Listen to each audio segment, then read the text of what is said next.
সম্মানিত শুভাকাঙ্ক্ষী আপনারা সবাই দেখতে পাচ্ছেন, এই হচ্ছে সালমা। তো ও আমাদের এখানে দীর্ঘ ৩ বছর যাবত এখানে আছে।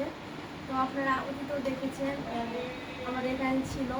ওর একটি ভাই আছে, ওর মা বাবা কেউ নেই, মা বাবা সব মারা গেছে। একটি ভাই আছে, আমাদের এখানে রেখে গেছে। উনি বলেছিলেন যে ওনার বোনকে দেখতে আসবেন, কিন্তু উনি ওনার কথা রাখেননি, উনি আসেনি। আজকে যে ৩ বছর হলো একবার আসেনি, দিয়ে যাওয়ার পর আসেনি। তো তোমার কি ভাইয়ের কথা মনে পড়ে? ও হয়তো বা ভুলেও গেছে, ও হচ্ছে স্বাভাবিক না, ও কিছু মনে রাখতে পারে না, একটা অবুঝের মতো। সালমা আগে তো একটু শুকনা ছিল, আপনারা ভিডিও দেখেছেন, আমি ভিডিও দিয়েছি আগে। তো এখন আলহামদুলিল্লাহ ওর কিছু সমস্যা ছিল টুকটাক, আমরা ডাক্তার দেখানোর পর এখন আলহামদুলিল্লাহ সুস্থ আছে মোটামুটি। তো আপনারা সবাই ভিডিওটা বেশি বেশি শেয়ার করে দিবেন। আর আমি ওনার ভাইয়ের, যদি ভিডিওটা আপনার সামনে পড়ে, আপনার কাছে তো আমরা টাকা পয়সা চাচ্ছি না, আমরা এখানে কারোর কাছ থেকে কোনো টাকা পয়সা নিই না। তো আপনি একবার হলো আপনার বোনকে দেখে যাবেন। তো আপনারা সবাই ভালো থাকবেন, ভিডিওটা বেশি বেশি শেয়ার করে দেবেন।